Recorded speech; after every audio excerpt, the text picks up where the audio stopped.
রাষ্ট্র সংস্কার না হয় তাহলে দেশ আবার সেই আগের মতো চলবে। এখানে কোনো সাংবিধানিক প্রতিষ্ঠানগুলো, নির্বাচন কমিশন, দুর্নীতি দমন কমিশন, বিচার বিভাগ এগুলো আসলে স্বাধীনভাবে ফাংশন করতে পারবে না। এজন্যে আমরা মনে করি এখন এটা প্রয়োজন, এবং আমরা একথাও মনে করি যদি এখানে ঐকমত্য নাও হয় তারপরে প্রয়োজনে এই সমস্ত বিষয়ে মৌলিক সংস্কারের বিষয়ে গণভোটে যেতে হবে, যাতে নাকি মানুষের যে প্রত্যাশা তৈরি হয়েছে এই জুলাই অভ্যুত্থান পরবর্তী এই প্রত্যাশা কেউ ধ্বংস করতে না পারে। তো এই জন্যে আমরা নীতিগতভাবে একমত হয়েছি। তবে এখানে কাঠামোগত বিষয় আমাদের কিছু বিষয় আছে। তারা এই এনসিসি গঠনের জন্য যে কাঠামো তার রূপরেখা এখানে উপস্থাপন করা হয়েছে, সেখানে আমাদের কিছুটা দ্বিমত আছে। এ ব্যাপারে অনেকেরই দ্বিমত আছে, বিশেষ করে রাষ্ট্রপতি। আমরা বলেছি যে না, জাতীয় সাংবিধানিক কাউন্সিলে রাষ্ট্রপতিকে রাখা যাবে না। কারণ হলো এখানে সাংবিধানিক বিভিন্ন কমিশনের প্রস্তাব যাবে রাষ্ট্রপতির কাছে, রাষ্ট্রপতি সেটা অনুমোদন করবে। এখন যিনি অনুমোদন করবে, যার কাছে এই এনসিসি প্রস্তাব করবে, তিনিও যদি সেই কাঠামোর অধীনে হন তাহলে এটা আসলে যুক্তিসঙ্গত মনে হয় না।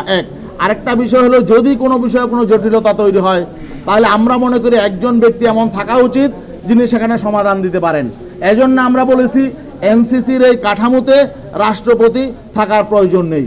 অনেকে প্রধান বিচারপতির ব্যাপারও বলেছে তিনিও থাকার প্রয়োজন নেই, কিন্তু আমরা মনে করি শুধু রাষ্ট্রপতি, তবে বিচার বিভাগ থেকে একজন থাকার প্রয়োজন আছে।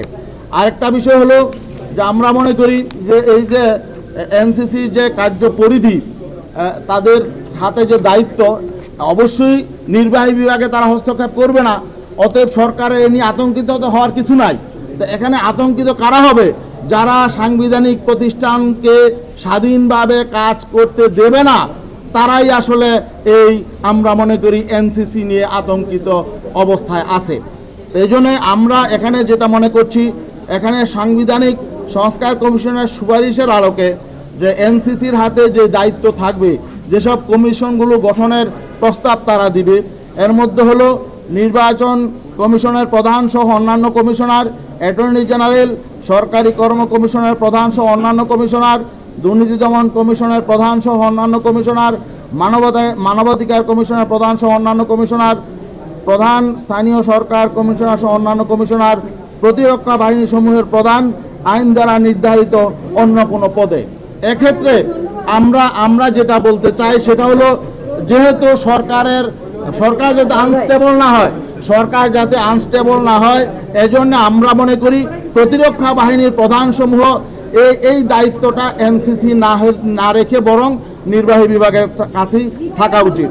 আর বাকি আমি শেষ করছি, আমার কথা শেষ, আমি শেষ করি। তবে এখানে আরেকটা আমাদের প্রস্তাব হলো প্রধান বিচারপতিও এর মধ্যে থাকা উচিত।